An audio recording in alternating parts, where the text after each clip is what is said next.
안녕하세요. 성찬 예식에 대한 오류를 책망합니다.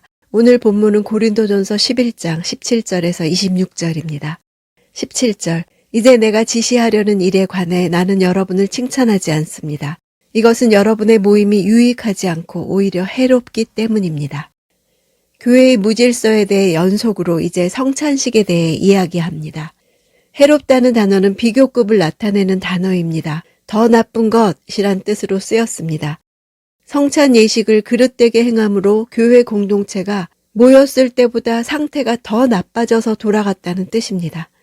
그들의 교제가 강화되기는커녕 더욱 악화되고 있었습니다.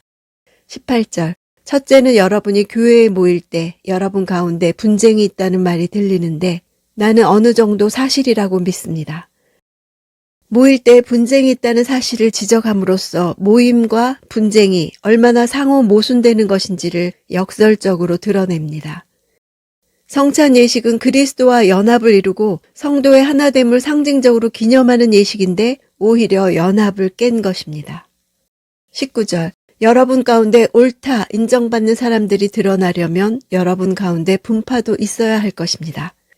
분파라는 단어는 선택하다 라는 단어에서 나온 명사입니다. 개인이 선택하는 어떤 견해를 뜻합니다. 여기서는 견해를 달리하는 자들의 배타적인 모임을 가리킵니다.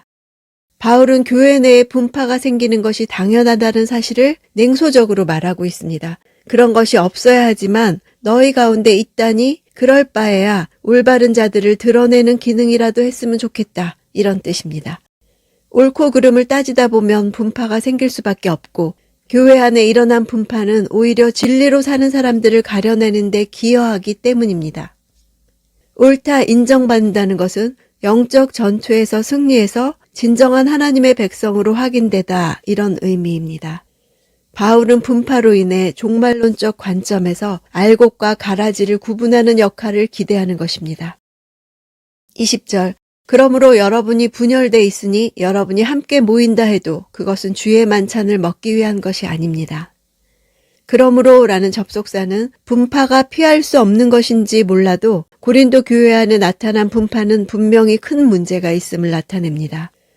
만찬이란 일반적인 식사나 잔치를 가리키는 단어인데 앞에 주의란 말이 붙여져 주께서 고난받으시기 전날 밤에 제정하신 성만찬을 가리킵니다. 21절, 이는 먹을 때 사람마다 제각기 자기 음식을 먼저 먹어서 어떤 이는 배고프고 어떤 이는 술에 취하기 때문입니다. 고린도 교인들의 만찬이 주의 만찬이 될 수 없는 이유를 말합니다. 분파를 지어 제각기 먼저 음식을 먹어서 참여하는 사람들 간에 그리스도 안에서 하나됨이 없었기 때문입니다. 초대교회의 성찬 예식의 관습은 애찬과 성찬이 결합되어서 공동 식사 후에 떡과 잔을 나누는 성찬이 거행되었습니다. 공동 식사 형식으로 진행되던 애찬은 원래는 가난한 형제들을 위한 일종의 구제행위였습니다. 노예들과 노동자들은 일하다 늦게 올 수밖에 없는 데다 스스로 먹을 음식을 가지고 오기도 어려웠기 때문입니다. 그런데 고린도 교회 부유한 사람들은 실제로는 각자 자신의 만찬을 먹는 행위로 진정으로 추구해야 할 공동체 정신을 부정하고 사회적 차별성을 오히려 부추긴 것입니다. 22절, 여러분이 먹고 마실 집이 없습니까? 아니면 여러분이 하나님의 교회를 하찮게 여기고 가난한 사람들에게 창피를 주려는 것입니까? 내가 여러분에게 무슨 말을 해야 하겠습니까? 내가 여러분을 칭찬해야 하겠습니까? 이 일에 대해 나는 여러분을 칭찬할 수 없습니다. 주의 만찬을 위한 교회 모임을 주관할 수 있을 정도의 큰 집을 소유한 자들은 확실히 부자이며 영향력 있는 자들이었습니다. 그들은 사실상 교회 모임의 후견인 역할을 자처했고 따라서 교회의 다른 신자들은 손님의 역할을 수행해야만 했습니다. 이때 식사 배치 방식에 따라 다양한 계급의 손님이 그 집의 서로 다른 부분에서 따로 식사하도록 분류될 위험이 생길 수 있었습니다. 주의 만찬을 일반적인 식사로 만들어버린 자들은 하나님의 교회를 이런 차별성 있는 인간의 모임으로 전락시킨 것입니다. 23절, 내가 여러분에게 전한 것은 주께 받은 것입니다. 곧 주 예수께서는 잡히시던 밤에 빵을 들어 성찬 예식이 지니고 있는 신학적 의미를 자세하게 설명하고 있습니다. 자신이 주께 직접 받았다는 뜻이 아니라 성만찬의 기원이 주님이시라는 뜻입니다. 성찬은 사람이 만든 예식이 아니라 주님에게서 유래한 예식입니다. 24절 감사하시고 떼시며 말씀하셨습니다. 이것은 너희를 위해 주는 내 몸이니 이 예를 행해 나를 기념하라. 유대인의 유월절 식사 관습에서 감사하는 말을 그대로 쓰시면서 너희를 위해라는 어구를 넣으셨습니다. 자신의 죽음이 바로 출애굽같이 너희에게 구원을 가져다주는 사건이라는 뜻입니다. 성찬 예식의 빵의 성격, 즉 희생제물과 대속제물로서의 예수 그리스도를 보여주시는 것입니다. 자신의 죽음이 가져오는 구원이 은혜로 주는 선물임을 상징하는 것입니다. 나를 기념하라고 하신 것은 성찬 예식에 참여한다는 것 자체가 단순히 먹고 마시는 일반적인 식사가 아니라 거룩한 기억의 행위라는 것입니다. 성찬은 그리스도의 사건, 곧 십자가 사건의 재현이며 현재화이며 실제화입니다. 성찬을 행하는 것은 과거 십자가에서 자기를 내어주신 그리스도의 희생의 제사를 지금 나에게 효력을 발생하게 하는 행위입니다. 25절 이와 같이 식사 후에 또한 잔을 들고 말씀하셨습니다. 이 잔은 내 피로 세운 새 언약이니 이 예를 행해 마실 때마다 나를 기념하라.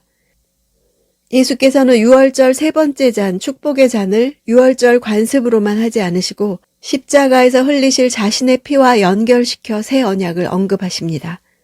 성찬은 언약의 당사자들에게 일어난 사건이며 두 당사자의 연합 사건입니다.